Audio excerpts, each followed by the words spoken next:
मैं उषा राठौर दानवीर कर्ण motivational story की सीरीज़ नंबर 3 आपके सामने प्रस्तुत कर रही हूँ। सैन्य अभियान। पांडवों के वनवास के दौरान कर्ण दुर्योधन को पृथ्वी का सम्राट बनाने का कार्य अपने हाथों में लेता है।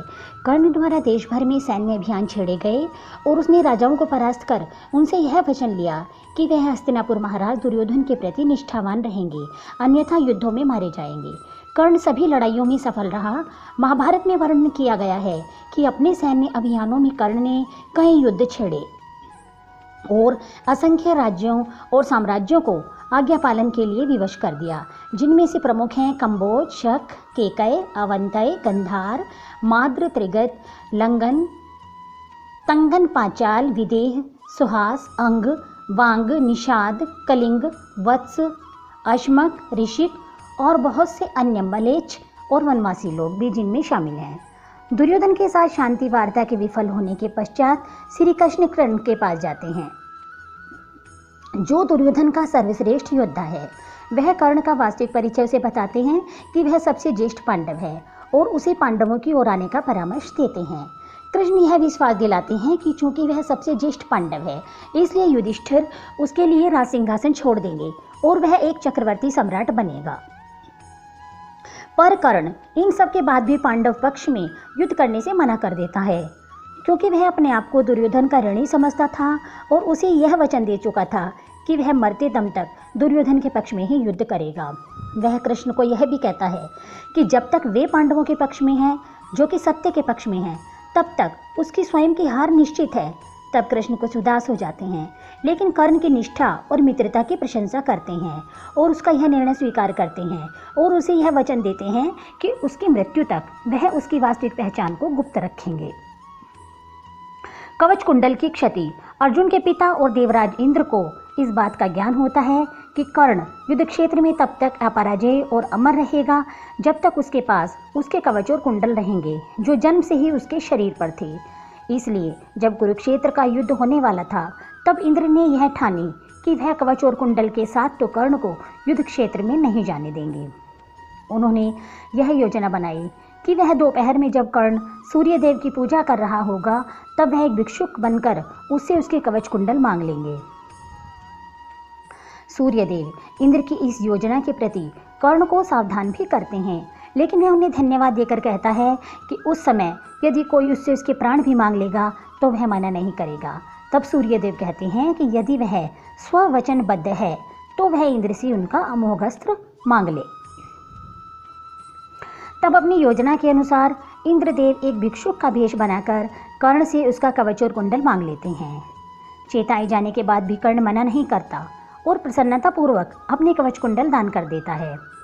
तब कर्ण की इस दान प्रियता पर प्रसन्न होकर वह कुछ उसे मांग लेने के लिए कहते हैं, लेकिन कर्ण यह कहते हुए कि दान देने के बाद कुछ मांग लेना तो दान की गरिमा के विरुद्ध है, मना कर देता है। तब इंद्र उसे अपना शक्तिशाली अस्त्र वासवी प्रदान करते हैं, जिसका प्रयोग वह केवल एक बार ही कर सकता था। इसके बाद से कर्ण का एक और नाम वैकर्तन पड़ा, क्योंकि उसने बिना संकुचित हुए अपने शरीर से अपने कवच कुंडल काटकर दान दे दिए थे। कुंती और कर्ण। जब महाभारत का युद्ध निकट था, तब माता कुंती कर्ण से भेंट करने गई और उसे उसकी वास्तविक पहचान का ज्ञान कराया। वह उसे बताती हैं कि वह उनका पुत्र है और ज्येष्ठ पांडव है। वह उससे कहती हैं कि वह स्वयं को कुंती कहे, न कि राधे। तब कर्ण उत्तर देता है कि वह चाहता है कि सारा संसार उसे राधे के नाम से जाने, न कि कुंती के नाम से। कुंती उसे कहती है कि वह पांडवों की ओर हो जाए और वह उसे राजा बनाएंगे।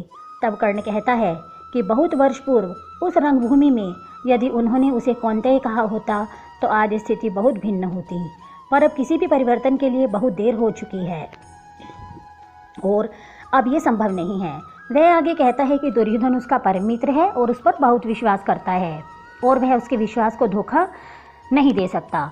लेकिन वह माता कुंती को यह वचन देता है कि वह अर्जुन के अतिरिक्त किसी और पांडव का वध नहीं करेगा। कर्ण और अर्जुन दोनों ने ही एक दूसरे का वध करने का प्रण लिया होता है और इसलिए दोनों में से किसी एक की मृत्यु तो निश्चित है। वह कहता है कि उनके कोई भी 5 पुत्र जीवित रहेंगे, 4 अन्य पांडव और उनमें से अर्जुन या कर्ण में से कोई एक। कर्ण अपनी माता से निवेदन करता है कि वह उनके संबंध और उसके जन्म की बात को उसकी मृत्यु तक रहस्य ही रखे। कर्ण कुंती से एक और वचन मांगती है कि वह नागास्त्र का उपयोग केवल एक ही बार करे। कर्ण यह वचन भी कुंती को दे देता है। परिणाम स्वरूप बाद में कुरुक्षेत्र के युद्ध में कर्ण एक बार से अधिक नागास्त्र का प्रयोग नहीं कर पाता। महाभारत का युद्ध। महाभारत का युद्ध आरंभ होने से पूर्व भीष्म ने, जो कि कौरव सेना के प्रधान सेनापति थे, कर्ण को अपने नेतृत्व में युद्ध क्षेत्र में भागीदारी करने से मना कर दिया। यद्यपि दुर्योधन उनसे निवेदन करता है, लेकिन वे नहीं मानते। फिर कर्ण 10वें दिन उनके घायल होने के पश्चात ही 11वें दिन ही युद्ध भूमि में आ पाता है। 13वें दिन का युद्ध। 13वें दिन के युद्ध में कौरव सेना के प्रधान सेनापति गुरु द्रोणाचार्य द्वारा युधिष्ठिर को बंदी बनाने के लिए चक्रव्यूह की रचना की गई।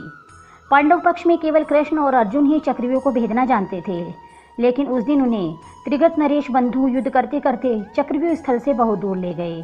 त्रिगत दुर्योधन के शासनाधीन एक राज्य था। अर्जुन पुत्र अभिमन्यु को चक्रव्यूह में केवल प्रवेश करना आता था, उससे निकलना नहीं, जिसे उसने तब सुना था जब वह अपनी माता के गर्भ में था और उसके पिता अर्जुन उसकी माता को यह विधि समझा रहे थे और बीच में ही उन्हें नींद आ गई। लेकिन जैसे ही अभिमन्यु ने चक्रव्यूह में प्रवेश किया, सिंधु नरेश जयद्रथ ने प्रवेश मार्ग रोक लिया और अन्य पांडवों को भीतर प्रवेश नहीं करने दिया। तब शत्रु चक्र में अभिमन्यु अकेला पड़ गया। अकेला होने पर भी वह वीरता से लड़ा और उसने अकेले ही कौरव सेना के बड़े बड़े योद्धाओं को परास्त किया। कर्ण और दुर्योधन ने गुरु द्रोणाचार्य के निर्देशानुसार अभिमन्यु का वध करने का निर्णय लिया। कर्ण ने बाण चलाकर अभिमन्यु का धनुष और रथ का एक पहिया तोड़ दिया, जिससे वह भूमि पर गिर पड़ा और अन्य कौरवों ने उस पर आक्रमण कर दिया। इस युद्ध में अभिमन्यु मारा गया। युद्ध की समाप्ति पर जब अर्जुन को यह पता चलता है कि अभिमन्यु के मारे जाने में जयद्रथ का सबसे बड़ा हाथ है, तो वह प्रतिज्ञा लेता है कि अगले दिन का सूर्यास्त होने से पूर्व वह जयद्रथ का वध कर देगा, अन्यथा अग्नि समाधि ले लेगा।